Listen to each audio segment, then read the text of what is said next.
I hadn't even properly woken up when I received such news. China is wanting to ban Hollywood movies. Just me, who has been on so many sets, who has been part of so much drama and explosion. Literally, it seems they've decided to retaliate against the tariffs that I, with all the care in the world, increased to level the playing field. But hold on, this soap opera has more episodes. And spoiler alert, it might affect you who love cinema, foreigner. Now, before I continue telling how the world is reacting to my diplomatic talent, let me ask a favor. I hate doing this. I really do. But if I don't ask, you'll leave here the same way you came in, without subscribing and without leaving a like.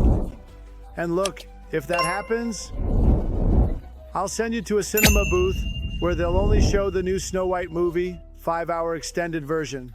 The choice is yours. Back to the issue. With the possibility of tariffs reaching 100%, China decided to threaten a total blockade on American films. This is a direct blow to Hollywood, especially to the studios that rely on the Chinese box office to cover half of their film budgets.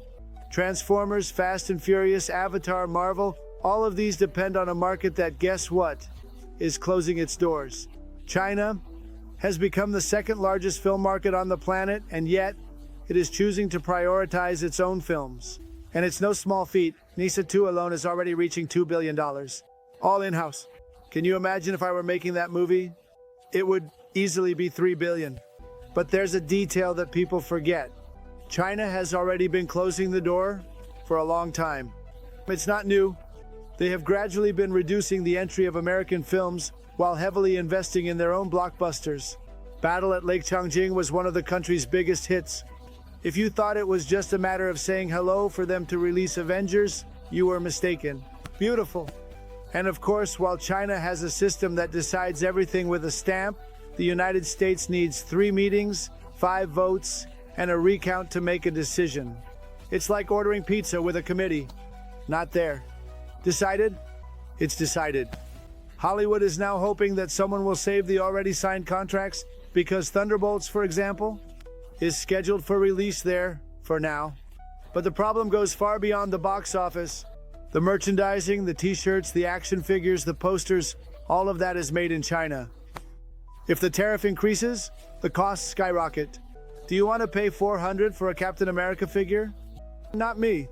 In fact, I would have them manufactured in Brazil, but then there's a great possibility that his shield would end up being made of cardboard. With the rise in prices, the sale of collectibles might plummet. And these products are often what keep a movie profitable. Or do you think just ticket sales pay for that scene with 20,000 special effects and a stunt double flying in a helicopter? The impact of this might force studios to cut costs, reduce budgets, shrink campaigns, and perhaps even change how movies reach you. This affects our experience at the cinema. Fewer effects, less action, more dialogue scenes. In other words, get ready for more drama than explosions. To conclude, if you think this is just a commercial tantrum, think again. American films are a cultural showcase for the United States. They sell a lifestyle, an idea of freedom, and this dispute could put that at risk. Such a shutdown limits not only the money, but also the reach of American influence in the world. And yes, of course, that part bothers me too. After all, can you imagine the world without me? By the way, if you've made it this far and haven't liked, commented, or subscribed, I can only say one thing. I'm disappointed.